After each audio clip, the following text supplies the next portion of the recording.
Hey there, everyone. Welcome to what's really going on here, the PTSD edition. It is child therapist Mr. Stu here, and I have been so excited sharing with you what's really going on here and taking a deep dive into the brain of different disorders so that we can understand when kids are showing disruptive symptoms, it's not just bad kids doing bad things because they like to do bad things. There's difficulties in their brain that have to be supported in order to be overcome. Well, today we're going to take a deep dive into the brain of a child with PTSD. And that's an often misunderstood territory, especially in children. As a matter of fact, you might be wondering right now, Mr. Stu, why are we talking about PTSD? Isn't that something soldiers have? And aren't you all about children's mental health? Well, it is true that PTSD is often associated with adults who have been through those extreme situations. But little ones can also encounter difficult events that have a deep effect on them, and that can lead to PTSD. So today we'll talk about PTSD and give a general overview of some common symptoms you might see in individuals with this disorder. Then we'll explore how PTSD uniquely shapes a child's brain and how that can sometimes result in tantrums or other disruptive behaviors that might leave you as a caregiver scratching your head. But don't worry, I'm here to turn some of those questions into light bulbs. So, whether you're a parent, a teacher, or maybe you just have a curious mind and you want to understand more, let's dive into understanding more about PTSD, especially in children. I want to give a brief overview of PTSD and even what it stands for. PTSD stands for post traumatic stress disorder. Let's break all that down. Post meaning after, so after. Traumatic, some traumatic experience, and my definition of trauma is just experiencing something that you can't handle yet. So after you've experienced something you just can't handle yet, post trauma, after this event, stress. There's some stress that builds up in the brain, and that comes out in all sorts of different ways. You'll see today how cortisol, the stress hormone in the brain, is affected. So after you've experienced this difficult thing that you weren't ready for yet, there is a release in the brain that causes it to be under pressure, under stress. So post-traumatic stress. And then the final word is disorder. So because of this event causing this significant stress on the brain, it's causing disruptive things to happen that are causing disorder in your life, which means that you have a disorder. In children with PTSD, their brain's typical stress response, the way that their brain can deal with and handle and manage that stress, is altered. And that can cause them to relive that traumatic experience through flashbacks or nightmares, and that can lead to severe anxiety and fear. These children might also exhibit a heightened startle response, meaning that small things can cause a big reaction. And it can also lead to what's called hypervigilance, this constant state of alertness where children are always on the lookout for danger. Emotionally, these children might seem detached, like they can't really make connections with other people. It may seem like they're unresponsive, or they might just have difficulty expressing their feelings.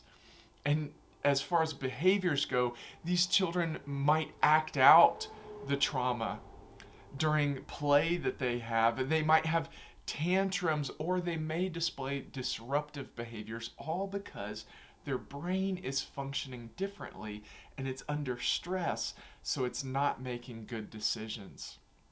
They might also avoid people or places or activities that remind them of that difficult event.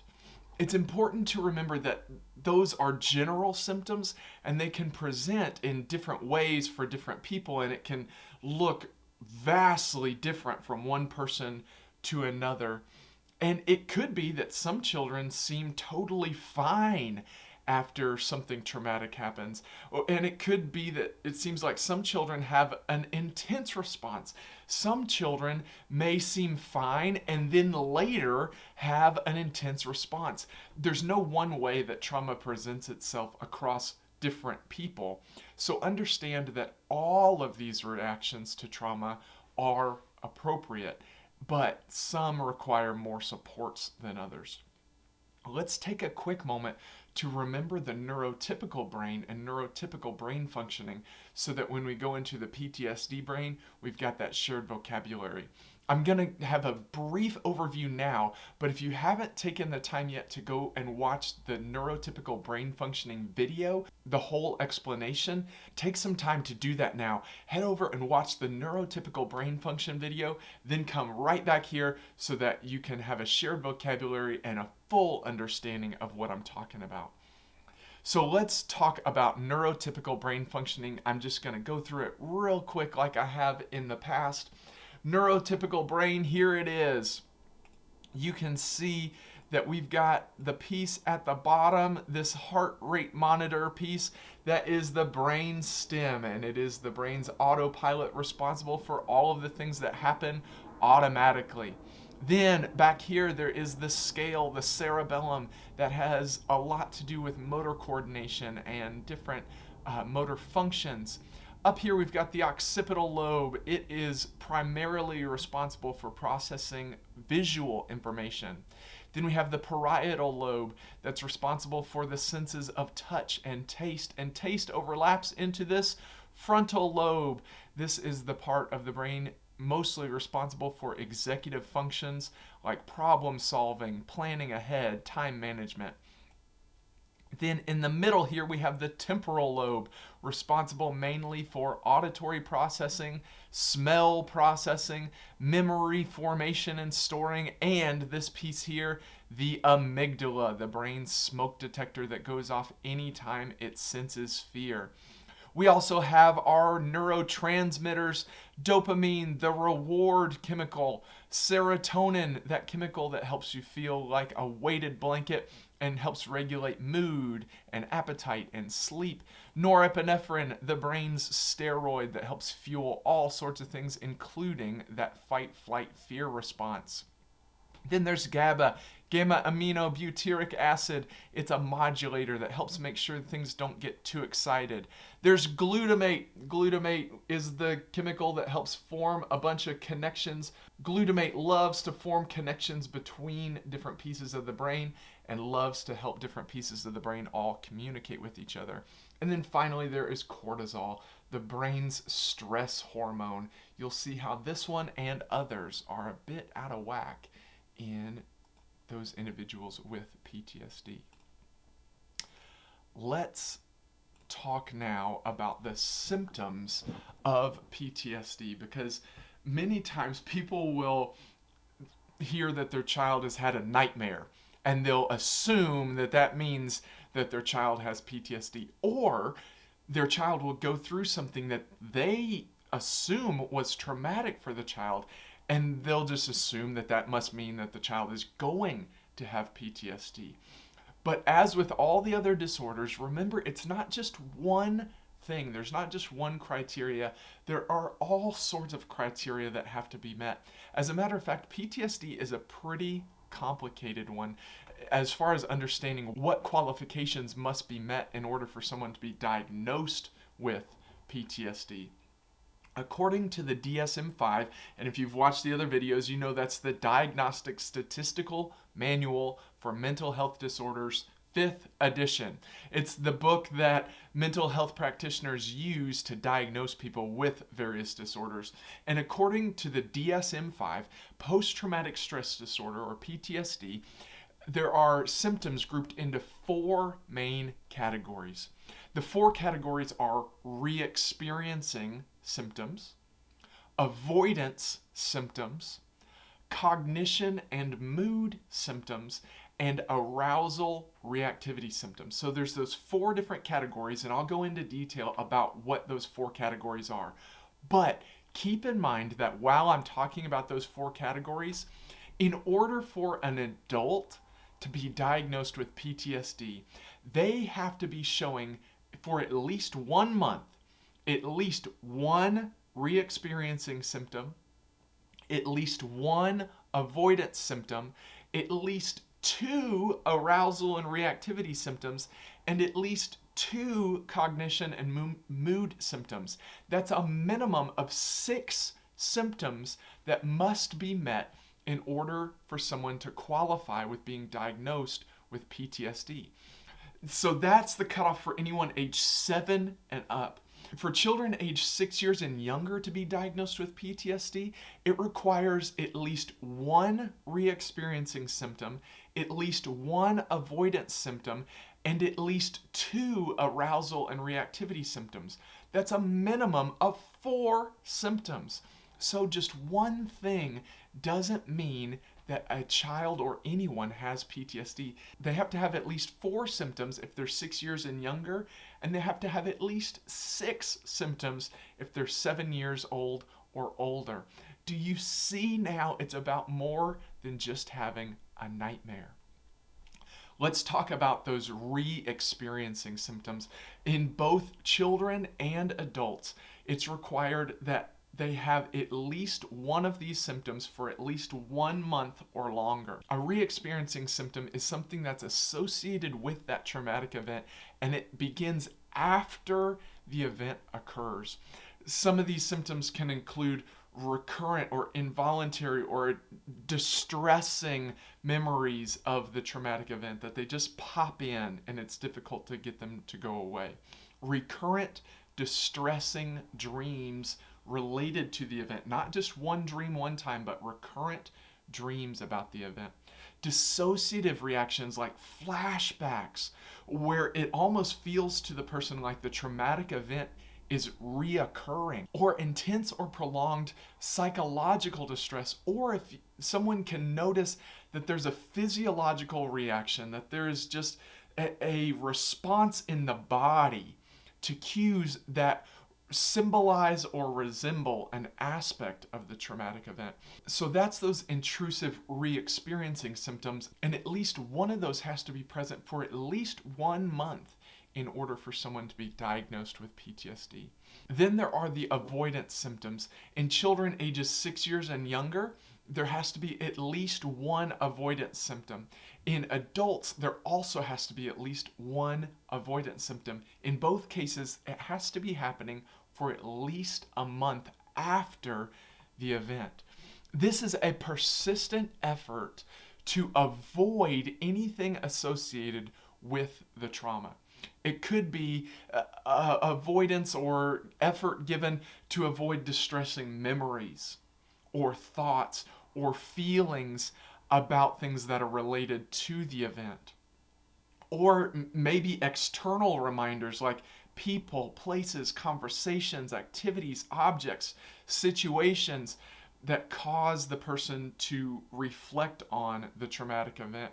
It can be avoidance of those things. So there has to be avoidance.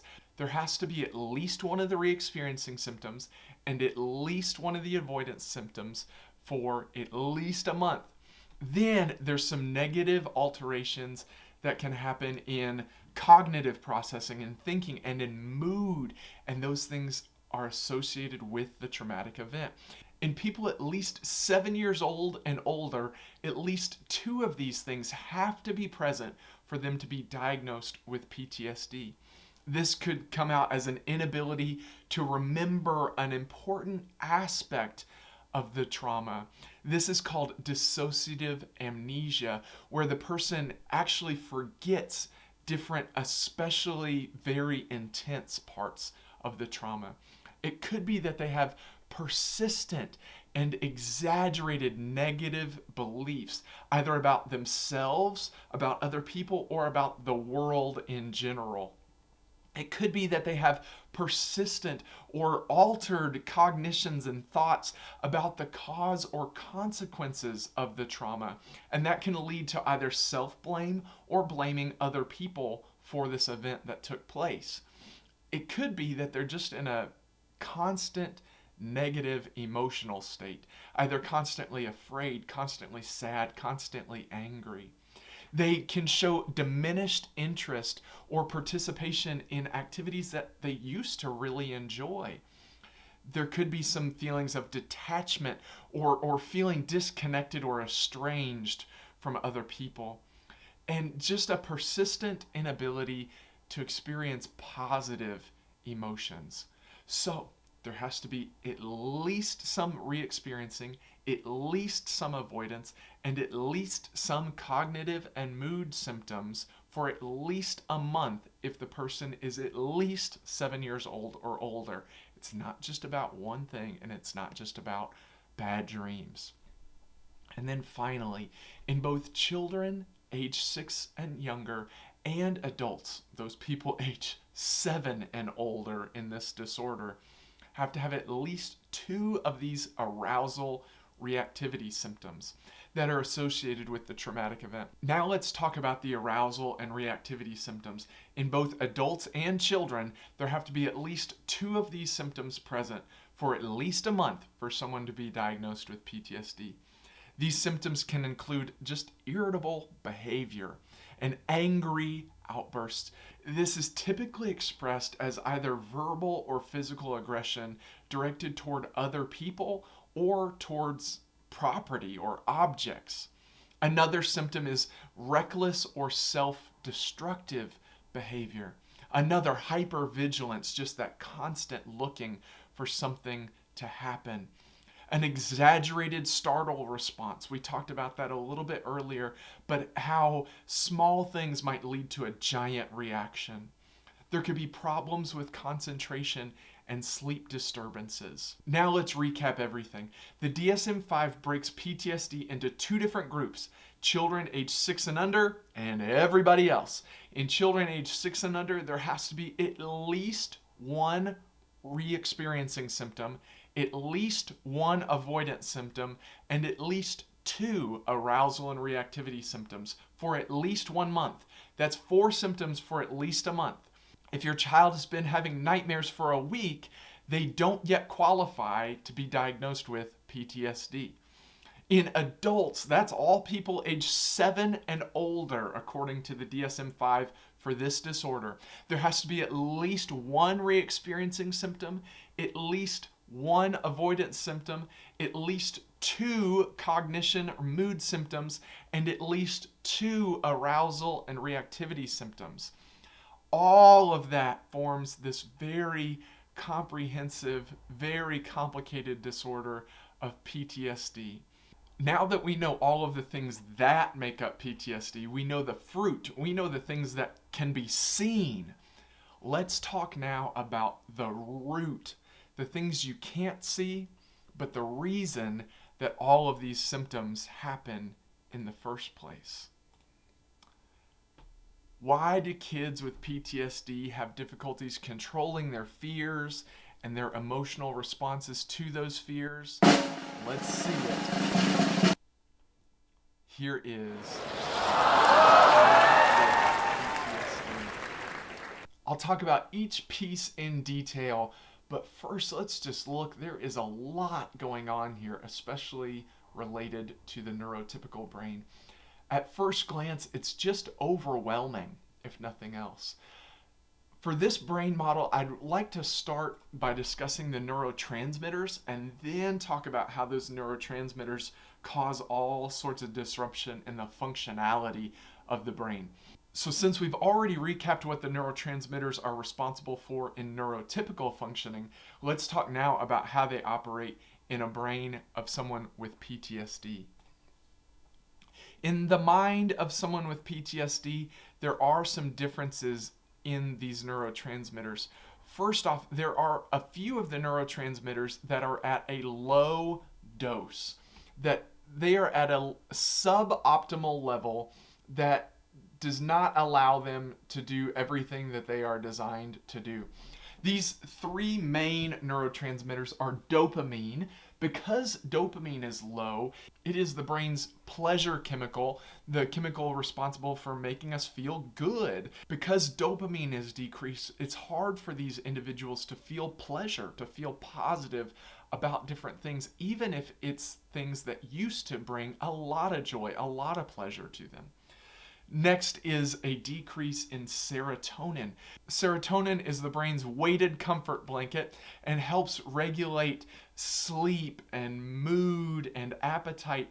Well, in individuals with PTSD, that serotonin gets disrupted and it's at a lower dose. So these individuals can experience depression because of a mood imbalance and sleep disturbances because the serotonin is not able to regulate that function. There's also a decrease in GABA, that gamma aminobutyric acid.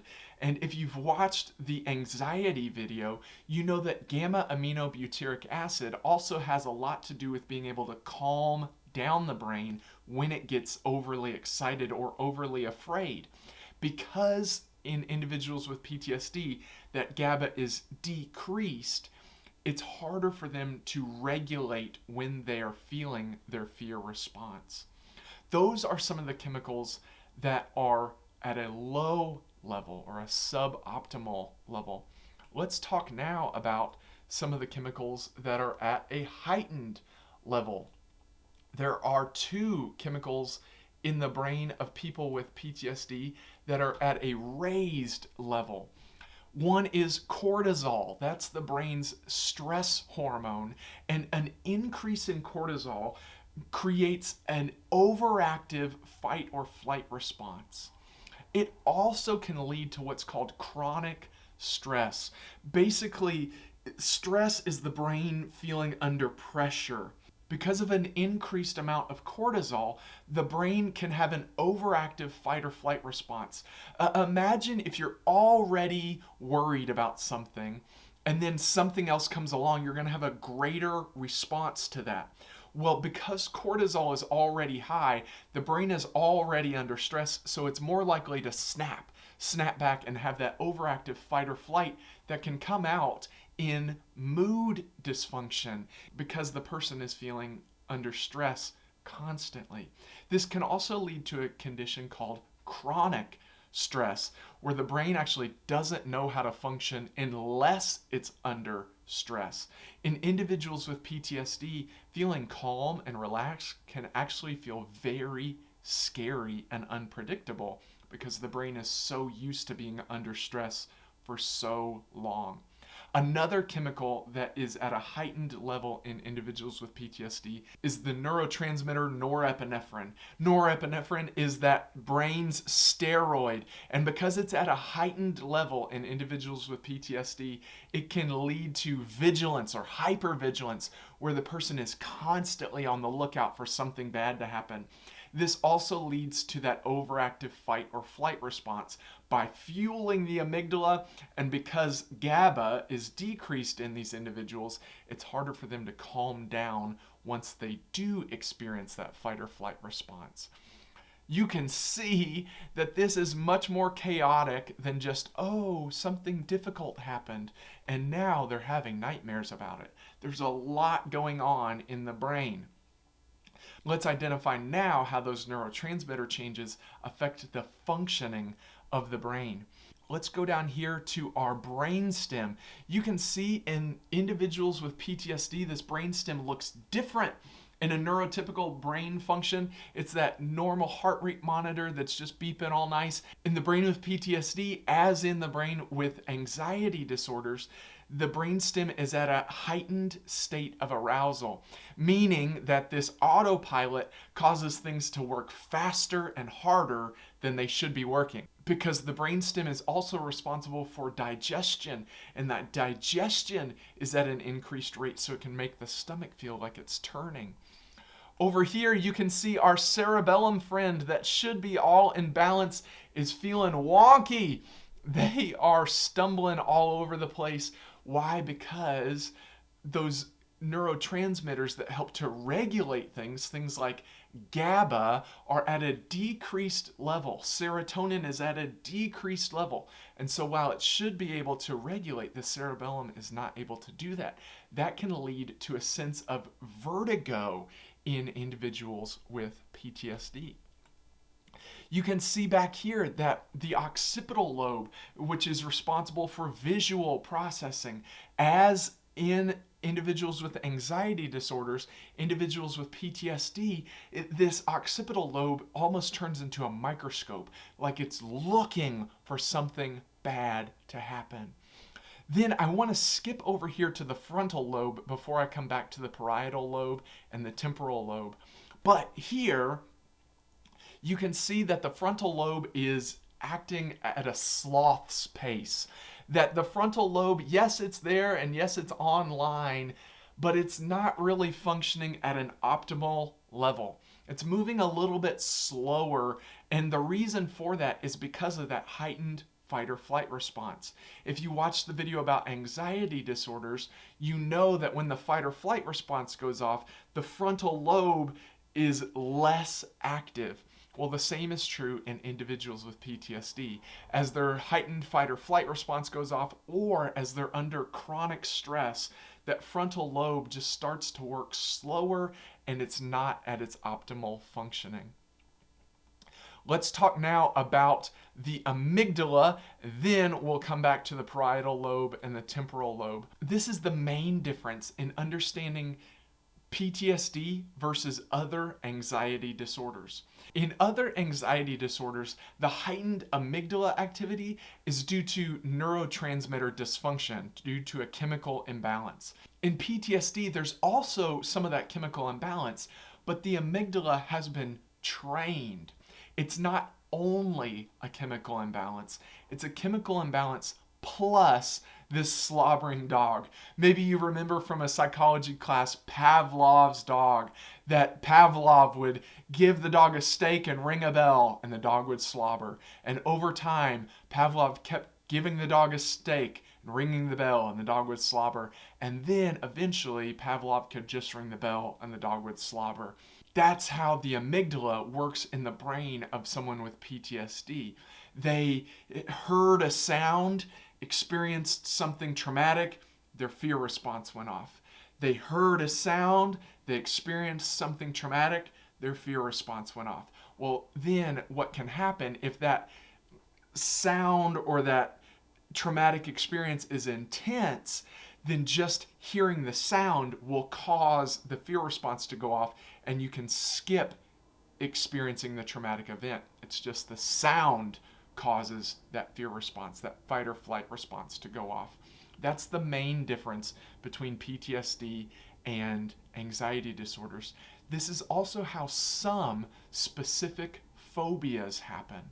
If a specific phobia is based on an event that occurred, it could be more PTSD or a trauma disorder rather than an anxiety disorder. Now let's look at this chaos that's happening in the middle of the brain between the parietal lobe, the temporal lobe, the frontal lobe, and the amygdala. Now I want to zoom in and talk about some of this dysfunction that is happening between the parietal lobe, the frontal lobe, and the temporal lobe, along with the amygdala. Again, if you watched the video about anxiety disorders, you know that the amygdala, when it goes off, it's basically telling the rest of the brain, we don't have time to think about this, we don't have time to recall memories about this, we don't have time to process too much information, we just need to react and get out of here. Either fight the thing or run away. That's the fight or flight response. So the amygdala goes off, it says there is danger. It shuts down a lot of the functioning of the brain and things just go into instinct mode. Well, that's what's happening here in the brain of someone with PTSD, but it's a bit more complicated than that because it has to do with memory. What can happen is the amygdala goes off. It sets off that fear response and says, this is dangerous. We don't have time to think about what to do. We don't have time to think about how we're feeling right now. We just need to react on instinct. And because the amygdala goes off, it sets off a chain reaction of events. First off, it shuts down functioning of the frontal lobe and says, you know what, right now we don't need to think, we just need to react. We need to stay safe here. Because the frontal lobe is offline, it can be difficult to understand how that individual themselves is feeling, as well as understanding the feelings of others. The part of the frontal lobe that has to do with emotional processing turns off. Basically, it's saying, I know that what I'm about to say or do is harsh, but I'm trying to protect myself, so I care much less about how it makes you feel. That's what their brain is telling them. Just survive. So then they go into this mode where it can be hard to remember what exactly is going on. This part of the temporal lobe that has to do with memory shuts down, especially under intense stress. This is that dissociative amnesia that we talked about earlier. And so what's happening is this person is having difficulty understanding how they feel and how others feel, and they're having difficulty recalling what exactly is even going on here, and they're having a heightened fight or flight response, and they get trapped in this loop. They can feel caged because they get trapped in this loop of just feeling poorly, not knowing what to do about it, and then reacting. Feeling poorly, not knowing what to do about it, and then reacting. Feeling poorly, not knowing what to do about it, and then reacting over and over and over and over again. And over time, that can make them feel even worse.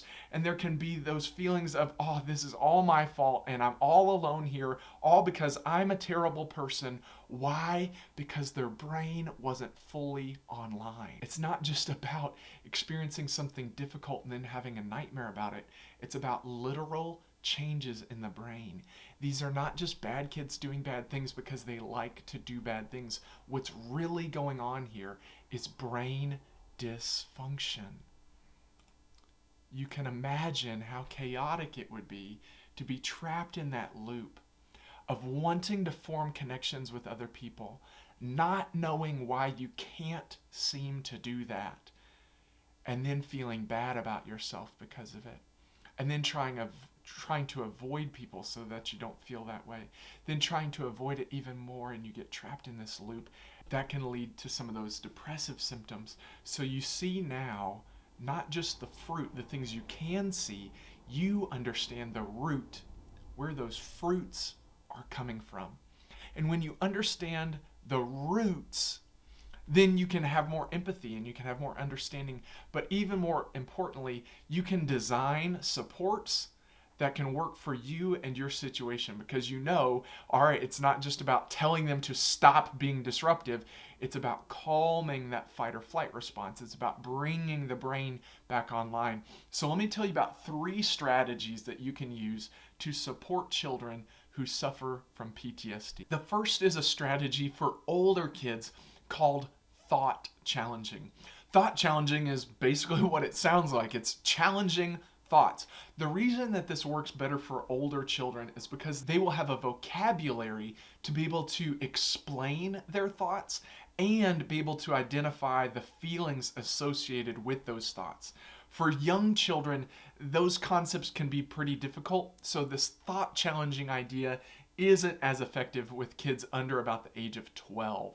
To implement the thought challenging strategy, you teach the child how to identify and challenge negative or irrational thoughts that may come from those traumatic experiences.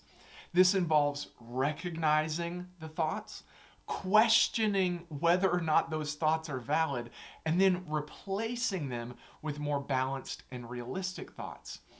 If you identify and then only question the validity without replacing them, this strategy is not effective. So let's give an example. If a child thinks I'm always in danger, you can help them come up with reasons why they are safe at home or safe at school, and help them to think, okay, so next time I start to think I'm always in danger, I can think about some of the times I am safe. The reason that this strategy works is it breaks down the problem-solving process into tiny steps.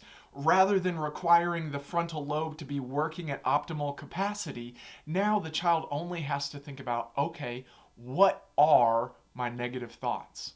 That's step one. That requires much less energy.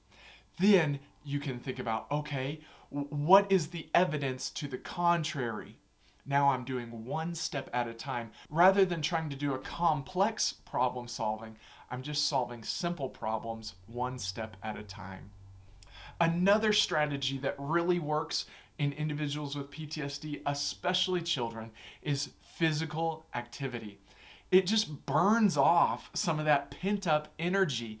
You can encourage your child to engage in regular physical activities like sports or dancing or even simple things like walking or biking. When you're thinking about this, be sure to choose activities that the child enjoys, and that will increase their motivation to want to do this thing. If they hate running, don't make it be that their only option for physical activity is running.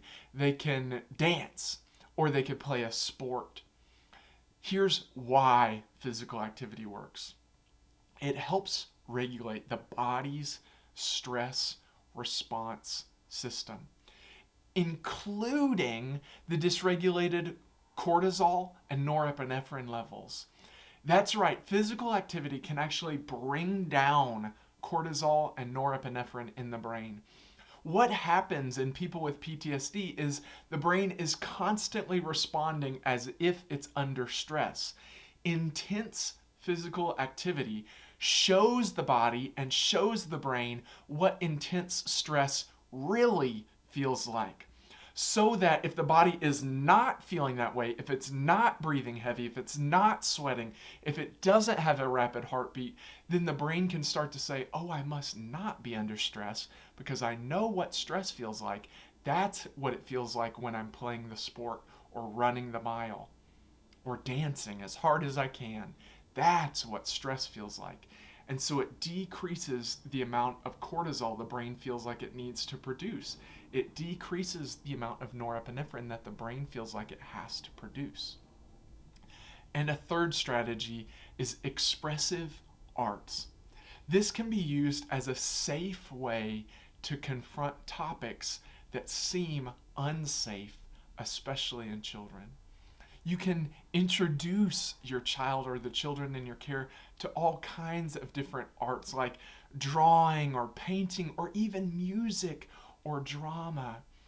Those activities can serve as an outlet for the child to express their feelings and thoughts in both verbal and nonverbal ways, but in all ways, it's a safe approach.